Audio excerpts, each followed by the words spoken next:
প্রিয় শিক্ষার্থীবৃন্দ, আজকে আমরা ষষ্ঠ শ্রেণীর গণিত বইয়ের অনুশীলনী 1.4-এর 2 নংয়ের যে অঙ্কগুলো রয়েছে সেগুলো আমরা সমাধান করব।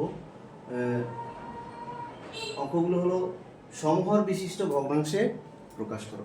তো আমরা এই যে একাধিক যে ভগ্নাংশ রয়েছে এগুলোকে আমরা কি করব, সমহর বিশিষ্ট ভগ্নাংশে প্রকাশ করব। তো প্রথমে আমরা কতে যে ভগ্নাংশগুলো রয়েছে সেগুলো আমরা তুলব।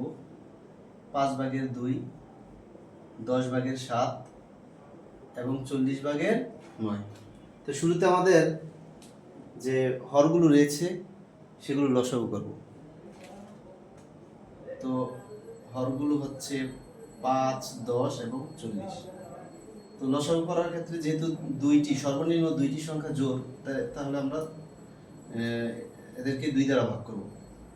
এখানে 2 দিয়ে 5কে ভাগ করা যায় না, এজন্য 5-এর 5, 10কে 2 দিয়ে ভাগ করলে কত হয় 5, এবং 40কে 2 দিয়ে ভাগ করলে কত হবে 20।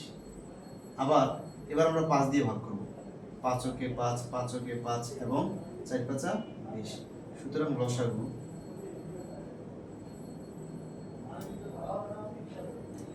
2, 5, 4, তাহলে 5 দুগুণে 10, 4 10 40। এখন 5, 10 এবং 40 এর লসাগু হলো কত?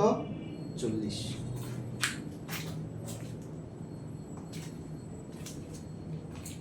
তো প্রথমে আমরা এই লসাগুকে আমরা প্রথমে 5 দিয়ে ভাগ করব। অর্থাৎ যে হরগুলো দ্বারা আমরা লসাগু করে আমরা 40 পেয়েছি, সেই 40কে আবার সেই হরগুলো দ্বারা আলাদা আলাদাভাবে আমরা ভাগ করব। তো 40কে 5 দিয়ে ভাগ করলে কত হয় 8। এখন প্রথম ভগ্নাংশটি হচ্ছে 5/2। এই 8কে আমরা 2 এর সাথে 8 গুণ করব এবং 5-এর সাথে 8 গুণ করব। তাহলে 8 দুগুণে কত হয় 16 এবং 5-8 40। এদিকে আবার কি করব আমরা, এখানে আবার আমরা 40 লিখব।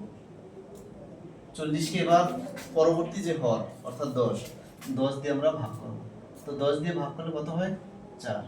এই 4 আমরা দ্বিতীয় যে ভগ্নাংশ সেটা লিখে 7-এর সাথে 4 গুণ এবং 10-এর সাথেও 4 গুণ, অর্থাৎ এখানে হয় কত 7, 4 7 28 এবং 4 10 40।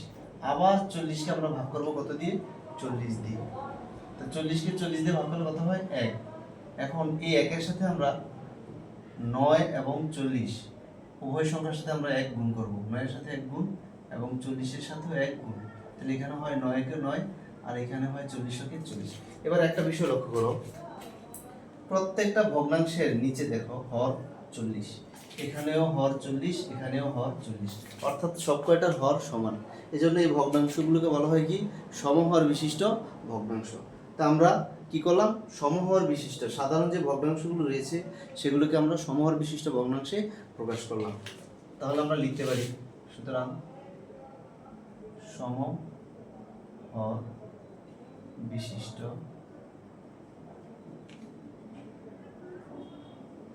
ভগ্নাংশ গুলো কত, প্রথমে হচ্ছে 40/16, তারপর হচ্ছে 40/28, তারপর হচ্ছে 40/9। তো আমরা সেম নিয়মে আমরা ক্ষয়ের অঙ্কগুলো করব। এটা তোমাদের জন্য একটা কাজ হোমওয়ার্ক হিসেবে রইল। তো ধন্যবাদ সবাইকে, সবাই ভালো থাকো।